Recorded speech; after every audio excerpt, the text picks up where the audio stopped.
Our people can endure any hardship, but will not endure the injustice. It was always stressed by the head of our state, Islam Karimov.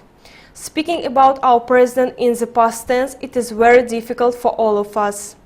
An experienced economist and subtle politician, leader of the multi-million republic, had always put the interests of our people above all else. For a quarter century, the country under his leadership has achieved a lot. During the years of independence, Uzbekistan's economy grew by almost 6 times. The population of our country exceeded 31 million. Despite the intensifying conflicts and contradictions in the near and far abroad, including around us, Uzbekistan has preserved peace and tranquility.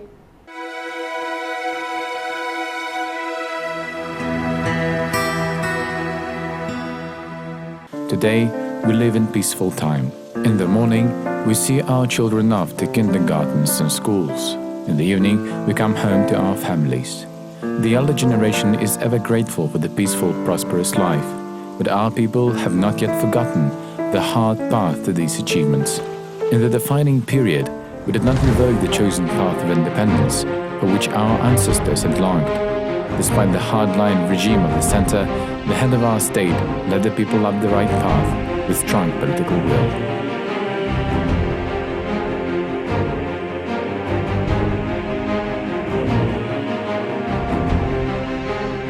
On August 31st, 1991, Islam Karimov declared the state independence of Uzbekistan.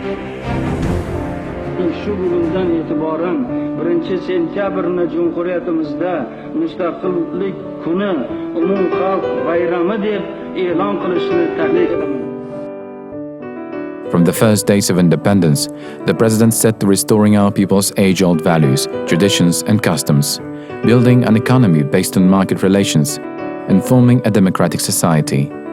While implementing the reforms, Karimov repeatedly said that it is impossible to destroy the old house without building a new one.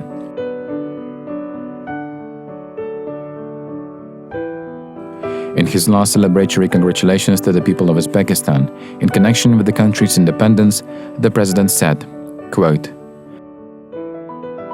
"And even in this extremely difficult situation, we have not turned off the chosen path, the path of independence. We were well aware that at that moment, the moment to decide the most important, fateful issue for us, retreating in face of difficulties and obstacles would be tantamount to a betrayal of the present and future generations. By gaining independence, our nation has achieved unprecedented heights and successes. First and foremost, the traditions of national statehood have been revived. A new sovereign state, the Republic of Uzbekistan, founded by the efforts of Islam Karimov, has appeared on the map. Thanks to the independence, the names of our great ancestors, Imam al-Bukhari, At-Tirmizi, Bahauddin Naqshband, and Amir Timur, have been revived. Despite the fact that 25 years by historical standards are a very short period of time, under the guidance of the wise visionary leadership, our people have achieved such results which take others decades to get to.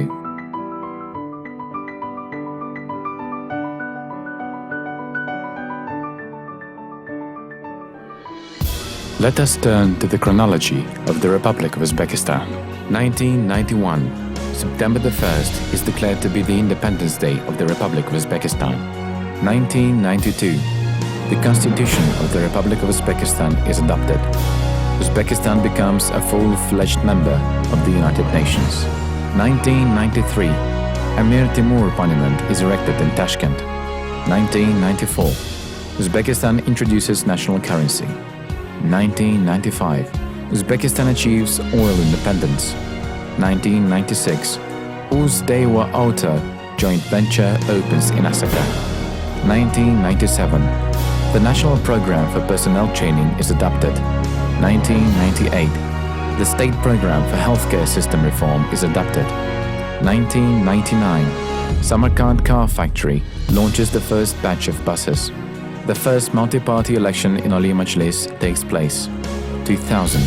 President of the Republic of Uzbekistan, Islam Karimov, delivers a speech at the United Nations Millennium Summit.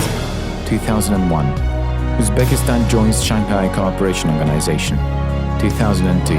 People of Uzbekistan vote in forming a bicameral parliament in the national referendum. 2003. Uzbekistan becomes a full-fledged member of the Islamic Development Bank. 2004. An election to the Legislative Chamber of Ali Majlis takes place, with 5 parties taking part. 2005. The first International Uzbek Cotton Fair takes place. 2006. The Fund for Reconstruction and Development of Uzbekistan is established. 2007. Record high 9.5% GDP growth rates are achieved. 2008. Navayi Free Industrial Economic Zone is created. 2009. The program for the rural housing construction is initiated. 2010. MAN heavy-duty trucks production is launched. 2011. GM Powertrain Uzbekistan new engine assembly plant opens in Tashkent. The share of private sector exceeded 50% of the GDP. 2012. Usturt Gas and Chemical Complex construction starts on Surgil field. 2013. Uzbekistan's population exceeds 30 million. 2014. Inha University branch opens in Tashkent. 2015. Uzbekistan is counted among the 5 fastest growing economies in the world by World Economic Forum. 2016. The 123.1 kilometer Angren-Pap electrified railway line is put into operation. Over the past 25 years, our country saw thousands of large-scale projects implemented. Reforms and enormous constructive works in all aspects of the state and society have been carried out. This was possible thanks to the heroic, courageous feats of our people and to the efforts and endeavors of the President of our country, Islam Karimov. The growth rates of our country have caught the eye of the international community, and this is just a grain in the chronicle of Uzbekistan's independence.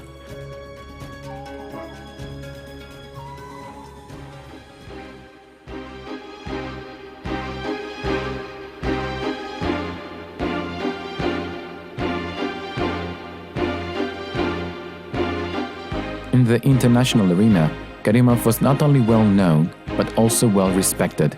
Since gaining independence, our foreign policy has been carefully weighed, based primarily on national interests, adhering to the policy of peace and non-participation in military political blocs, developing equal and mutually beneficial relations with other countries on the basis of universally recognized international norms and principles of respect for sovereignty, territorial integrity, and non-interference in internal affairs.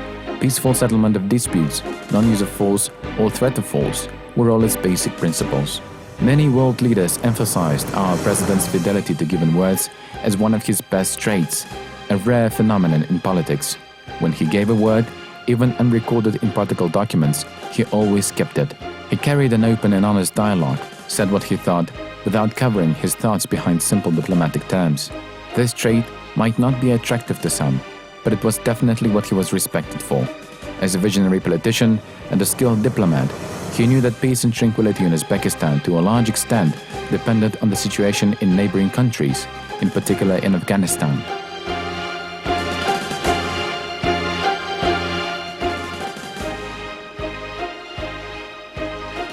Современную ситуацию в Афганистане можно характеризовать как вялотекущее противостояние противоборствующих сторон, при дальнейшем сохранении которой есть серьезная, я бы сказал, реальная опасность перетекания нестабильности в соседние страны и регионы. Mindful of the political processes in Kabul and understanding them, he insisted that there could be no military solution to the Afghan problem. For solving the problems of a country can only be based on a broad political dialogue under the aegis of the United Nations. Islam Karimov lived with people's aspirations, with thoughts about the country's future. As a man, as a person, as a leader of the country, he did everything possible to ensure peace and stability. Throughout the history of mankind, wars never ceased. Even now, there are explosions booming, shots being fired, people dying in different parts of the world. But we learn about them only through news feeds. Our strong army has always provided protection and peace. 1991. Uzbekistan gained independence and the young republic faced a number of difficult immediate tasks. The construction of a modern army was one of the most important among them. Many probably remember the situation at the time. Against the backdrop of the Soviet Union's collapse, the situation in the region dramatically aggravated. In the neighboring eastern countries, riots erupted, almost transforming into a civil war. And in the south, the war in Afghanistan was blazing ceaselessly. The country's leadership knew all too well that maintaining the newly gained independence was almost impossible without a strong, efficient army. On September 6, 1991, the president signed the decree on the formation of the Ministry of Defense of the Republic of Uzbekistan. It was then that the construction of a new type of armed forces began.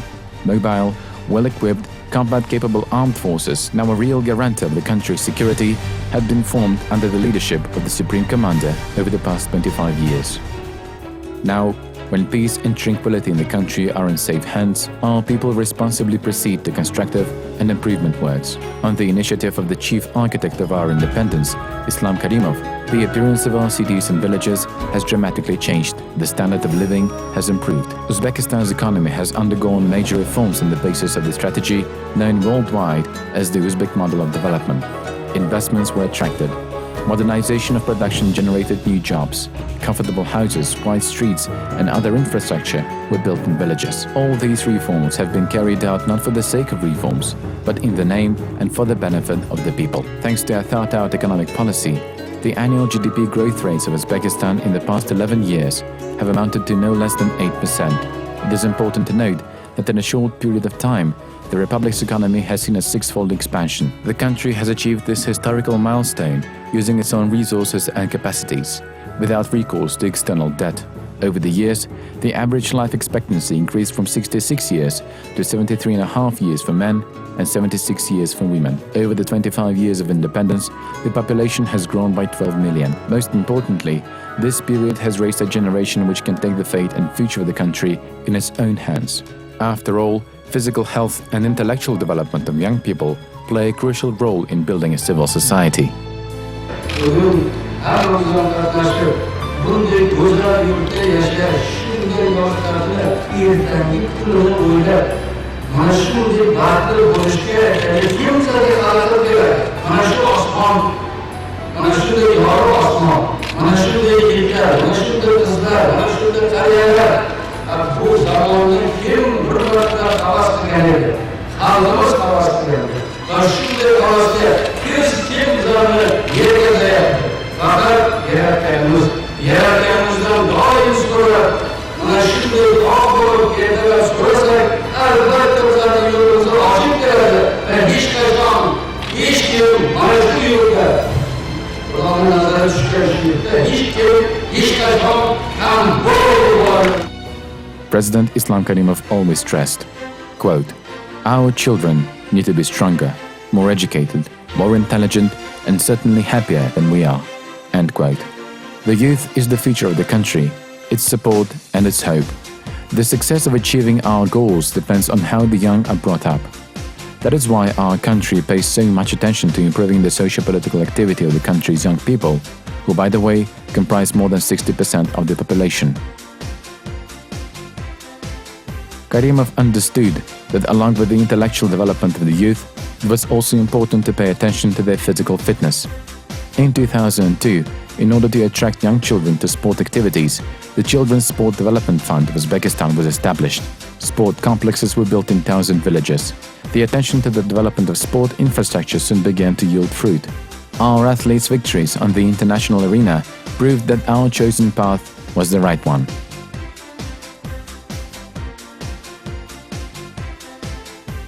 We will not go far. At the Summer Olympics in Rio, our athletes demonstrated once again that they were inferior to no one and in nothing. It was a real triumph. At the leading sporting event in 4 years, our Olympians, with 4 gold, 2 silver and 7 bronze medals, took the 21st place in the unofficial standings among 206 countries. We live in a historical time, a time when our nation, by setting ourselves the lofty goals and primarily relying on our own strength, is building a strong democratic state. Based on our age-old values and high spirituality, as well as on the experience of developed countries, we will continue on our path. In his last message to the nation, our leader said that in this difficult situation, it was our duty and priority to ensure the security and inviolability of Uzbekistan's borders, to ward off any troubles and misfortunes. to preserve the atmosphere of interethnic and civil unity, mutual respect, kindness and mercy that prevail in our country, and to embody the noble words, "Our people need peace and tranquility."